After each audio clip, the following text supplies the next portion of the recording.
Everyone, welcome to my channel. देखिए आज मैं आपको शर्ट कॉलर बताऊंगी कि शर्ट कॉलर का ये ड्रेस सूट कैसे बनता है। अब सूट के ऊपर अपने को वी नेक बनाना, वी नेक के ऊपर अपने को ये सेट कॉलर लगानी है इस तरह से। ये बहुत सुंदर, बहुत अच्छी लगती है। इस तरह से अपने को शर्ट कॉलर बनानी है। अब सीना 38 है तो इसमें प्लस अपन 10 कर देंगे, इसमें प्लस अपन 10 कर देंगे। कमर में, हिप्स में अपन 4 कर देंगे और लंबाई में अपन 1 कर देंगे। इस तरह से ये मार्जिन चलेगा अपना।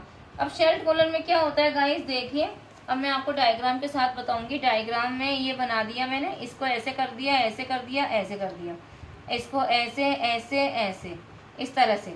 अब इसमें इस तरह से, अब यहाँ पे देखो 2.5 लेंगे। गले की चौड़ाई 2.5 जाएगी कॉलर वाले में, ज़्यादा बड़ी नहीं जाएगी।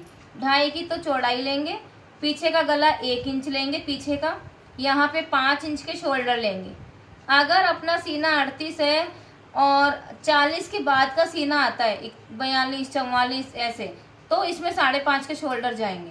और कॉलर वाले में शोल्डर हमेशा बड़े ही होते हैं, छोटे नहीं होते हैं। छोटे तो अगर गला डीप आता है जब छोटे शोल्डर होते हैं, बाकी नहीं होते हैं। तो इसमें 5 के शोल्डर लेंगे अपन, सीना 38 है तो, और 2.5 की चौड़ाई, और ये 6 इंच के भुज, ये भुज आ गए, ये भुज आ गए। अब गले की लंबाई 2.5 अपन वी नेक में बना रहे हैं। अब देखिए यहाँ पे तो ये आ गया। अब ये यहाँ से ऐसे जाएगा, ये ऐसे, ये वी नेक में सूट बनेगा अपना। तो गले की लंबाई 2.5 चाहिए मेरे को। 2.5 के ऊपर कॉलर आ जाएगी और फिर इसके बाद में मेरे को 2.5 इंच की लंबाई नीचे की चाहिए वी नेक की। ये वी नेक की मैं 2.5 इंच की लंबाई लूंगी, 2.5 इंच की लंबाई और 2.5 इंच की गोलाई। तो मेरा इस तरह से बन के रेडी हो जाएगा सूट। अब मैं 38 और 10 48, 48 का 1/4 निकालूंगी मैं। 1/4 होता है कितना, 12 जाएगा। तो ये 12 आ गया। कमर मेरी 11 आ गई। फिर मेरे 12.5, हिप्स में 12.5 लूंगी, आधा इंच इसको बढ़ाऊंगी हिप्स को। अब इसमें क्या करना है, अब यहाँ पे मुझे 15 इंच लेना है ये कट का। ये यहाँ पे 15 इंच लूंगी। 15 इंच लेने के बाद में अब मैं 7.5 पे कमर का निशान लगा दूंगी, ये 7.5 पे। अब इसके बाद में क्या करना है, बस इसकी सीधी कटिंग, यहाँ से सीधी कटिंग, और ये निशान अपना पीछे का गला 1 इंच का। इस तरह से ये सारी कटिंग कर लेंगे। अलग अलग पोर्शन की कटिंग अलग अलग जाएगी, फिर स्लीव्स की कटिंग होएगी। इस तरह से डायग्राम बनता है।